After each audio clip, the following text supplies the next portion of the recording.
Good morning, Dune lovers. 20 hours into the game as a solo player, and we got our Ornithopter. And I could have had it in 15. Where do you pick up all the needed resources? How much do you actually need? And how would a good resource run look, pinging from point to point that with one run alone, you can already get all the resources for your Ornithopter? Now let me break it down in a few easy steps so you get your Orni in no time. And the first step will be building a buggy.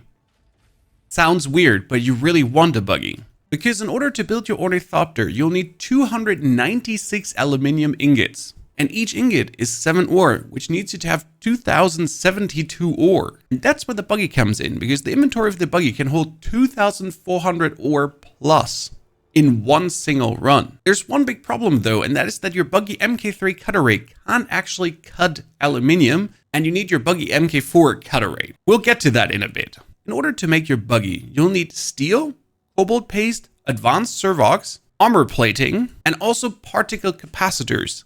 The good thing is that all these things are also needed for your Ornithopter. You also need the particle capacitors, the cobalt paste, the complex machinery, which means while you're working on the buggy, you're also getting the parts for your Ornithopter already. Now the servox and the particle capacitors you get from the Imperial testing stations, and they are throughout the whole map. Keep in mind here that in the western and eastern Vermilius Gap, these drop quite some already. But if you actually move all the way top right corner of the map, and for example do the Imperial testing station number 29 all the way on the tibbity-tobbity, you simply get more servox and capacitors there.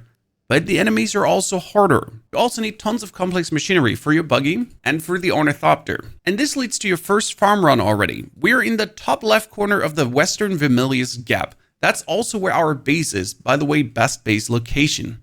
And here you get yourself the Imperial testing station number 13 and also the Northwest Iron Works.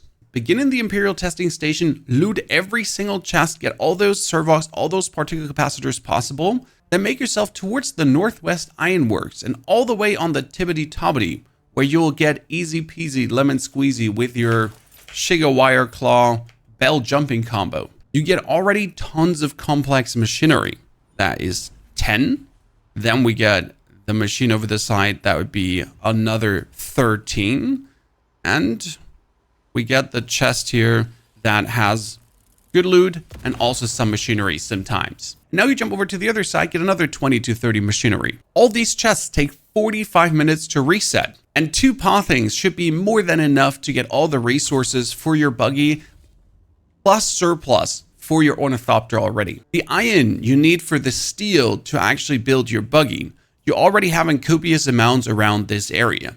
My base alone has, I think, 9 nodes around.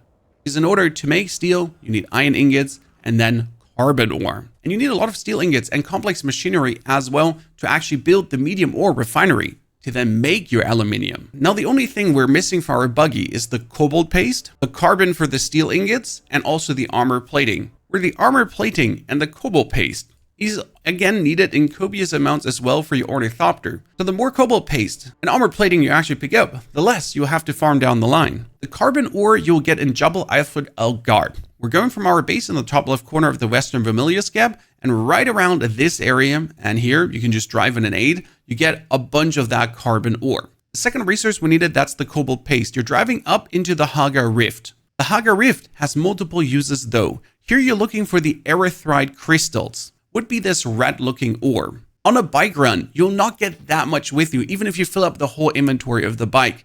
We'll just get enough that we can make our buggy, because then later with the buggy, you can do a 2,000 to 3,000 erythrite ore run and then not bother for the next 20 hours because you have enough for your Ornithopter and beyond. Now the Haga Rift has 2 more uses. That would be looting chests in the mineral extraction facilities to get yourself ray amplifiers.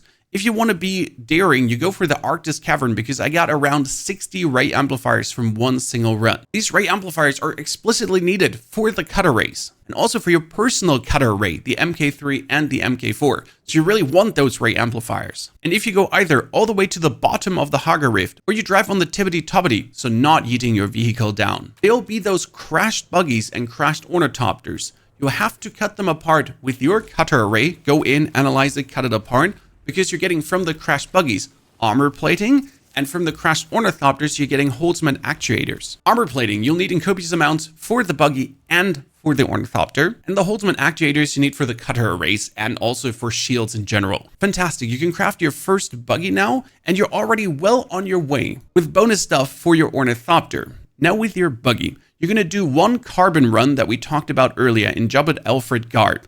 Get yourself 4,000 carbon ore. I still have 4,000 lying around to this point. Deposit it, drive back into the Haga Rift, get yourself 2,000 plus erythrite crystals. Just 2 runs. While you're doing this, don't forget to get yourself some more ray amplifiers. And if you want to be daring, go up to the Imperial Testing Station number 29 for more particle capacitors and the advanced Servox. You're doing this so we can build the medium ore refinery. And don't forget that that also needed the complex machinery. So every 45 minutes, you're going to hit up the ironworks to get yourself more of that machinery. And you also want to get yourself a Fremen Death Still. This will be needed to make yourself passively tons of water. Put a corpse in here. 1 hour later, I get 25,000 water. That will be hardcore needed since every aluminium ingot takes 200 water. 296 times 200 would lead us to 59,200 water needed. The good thing with the Death Still is this happens while you're on the road. So I'm doing a farm run for the crystals, the paste and everything, and I'm getting the water as I come back. Very useful. For the Fremen Death Still, you have to finish your journey up to trial number 8. There's a link in the description below that lays out the process for all those 8 trials. Watch that after this. I just wanted to point out the Death Still for you as an option for water production. Now let's come back to the problem from the beginning, because you can't actually cut aluminium ore with your Buggy. You need the Cutterarray MK4. But the Cutterarray MK4 needs aluminium to be made, and the particle capacitors that you have farmed, the Cobalt paste which you have farmed, and the ray amplifiers that we do have already. This means we have to craft ourselves a MK3 Cutterarray for our person, jump on our bike, and then with our bike, we're making ourselves from the Western Vermilius Gap over to the Eastern Shield Wall. You can either drive a right side around to get in, or you drive up, left into Misatero, and then also through this little gap inside the shield wall.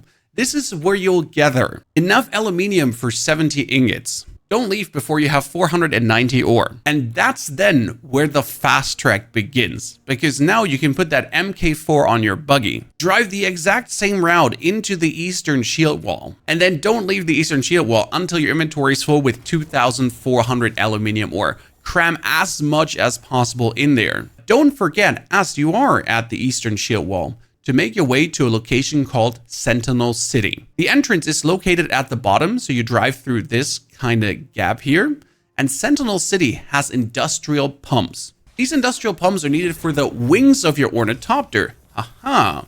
One run into Sentinel City gave me already 100 pumps. I was lucky. Run through like the devil is behind you and just pick up every single little bit. I did it in iron armor. Steel armor would probably make this a bit more convenient. You're back in your base. You get 2,400 ore. We can make ourselves all these aluminium ingots. Keep in mind that making 296 ingots takes 2.5 hours. Yes, 2.5 hours. You made yourself tons of water while you're farming with your Fremen Death Still. Congratulations, you can afford all of this. Now the only thing left that we never talked about is Diamondine dust and also Carbide scraps, because all the other materials we have knocked out. And for Diamondine dust and Carbide scraps, we're again going from the Western Vermilion Gap over to the left side into Misatero. Here's a trade post, by the way, keep that in mind. And you're going to go all the way over to actual Misatero. This area has an electrocuted worm on the tippity-toppity and a cave inside the mountain. Before the cave, there's already tons of chests, a total of 5 that are strewn throughout Misatero. All of those, Diamondine dust and the Carbide. As you then go inside through the energy shield in the cavern, there's tons of enemies. They're going to swarm you, they're hard to kill, they have poisonous bullets, it's crazy. After you kill all of them, cut off the hinges from this door, get the identification band, and get yourself even more. One single run was enough for all my needs on the Ornithopter. Bang, knocked out, donezo. In the beginning, it will feel impossible to get this as a solo player, but as soon as you really get yourself your Buggy, you just notice how easy it is. You're going to be swimming in resources and not worry about anything anymore. And with the Ornithopter now, questing will feel beyond amazing. I need to go over here for a quest, up there to this side. I'll just jump on it and fly around and knock them all out. I need a rare resource all the way in the top left corner. I'm not going to drive there with my buggy. I'm going to fly over with the Ornithopter. I mean, it still has 500 inventory space. It won't be a problem. The game just began to be ultra fun. Now go out there, get yourself your Ornithopter, the perfect base, the Fremen Death Still. Enjoy. And tell me in the comments below how long it took you to get your Orni.